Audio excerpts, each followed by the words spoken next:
భారత గగనతలం నుంచి శత్రువుల గుండెల్లో వణుకు పుట్టించే అత్యంత పవర్ఫుల్ ఆయుధం ఇకపై మన గడ్డపైనే తయారు కానుంది. అత్యంత అధునాతనమైన హామర్ స్మార్ట్ బాంబులను మన దేశంలోనే తయారు చేయడానికి ప్రభుత్వ రంగ దిగ్గజం భారత్ ఎలక్ట్రానిక్స్ లిమిటెడ్, ఫ్రాన్స్కు చెందిన రక్షణ సంస్థ సఫ్రాన్ మధ్య ఒప్పందం కుదిరింది. BEL CMD Manoj Jain, saffron EVP Alexander Ziggler ఈ చారిత్రక ఒప్పందంపై సంతకాలు చేశారు.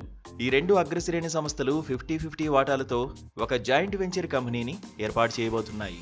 గతంలో కేవలం ఒక అవగాహన ఒప్పందంగా ఉన్న కళ ఇప్పుడు సాకారం కాబోతోంది. ఇది భారత సైనిక శక్తికి కొత్త పదును ఇవ్వడమే కాకుండా విదేశాలపై ఆధారపడ్డాన్ని గణనీయంగా తగ్గిస్తోంది.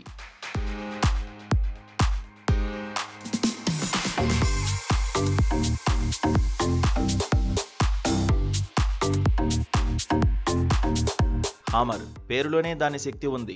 ఫ్రాన్స్కు చెందిన air to ground smart bomb. Rafale వంటి యుద్ధ విమానాల నుంచి దీన్ని ప్రయోగిస్తే ఏకంగా 70 కిలోమీటర్ల దూరంలో ఉన్న శత్రువుల రహస్య స్థావరాలను, బంకర్లను, కమాండ్ సెంటర్లను, రాడార్లను చిటికలో ధ్వంసం చేయగలదు. శత్రువుల జామింగ్ను సైతం తట్టుకుని తన లక్ష్యాన్ని ఛేదించగల అసాధారణ సామర్థ్యం దీని సొంతం. ఇలాంటి అద్భుతమైన ఆయుధం మన దేశంలోనే తయారైతే భారత వాయుసేన, నౌకాదళం శక్తి ఎక్కడికో వెళ్తుంది.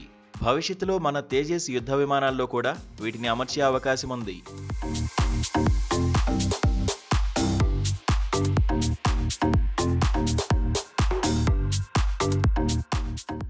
మేక్ ఇన్ ఇండియాలో భాగంగా ఈ ఒప్పందం కుదిరింది.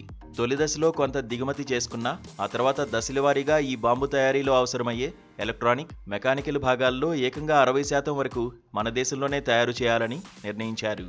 అంటే కేవలం అసెంబుల్ చేయడం కాదు, అసలు సిసలైన తయారీ మనగడ్డపైనే జరగబోతోంది. తయారీ పరీక్ష, నాణ్యత నియంత్రణ బాధ్యతలన్నీ BEL సంస్థ చూడబోతోంది. ఈ కీలకమైన అడుగు ద్వారా భారత రక్షణ రంగం విదేశీ దిగుమతులపై ఆధారపడ్డాన్ని తగ్గించుకుని ఆత్మనిర్భర శక్తిగా ప్రపంచానికి తన సత్తాను చాటబోతోంది.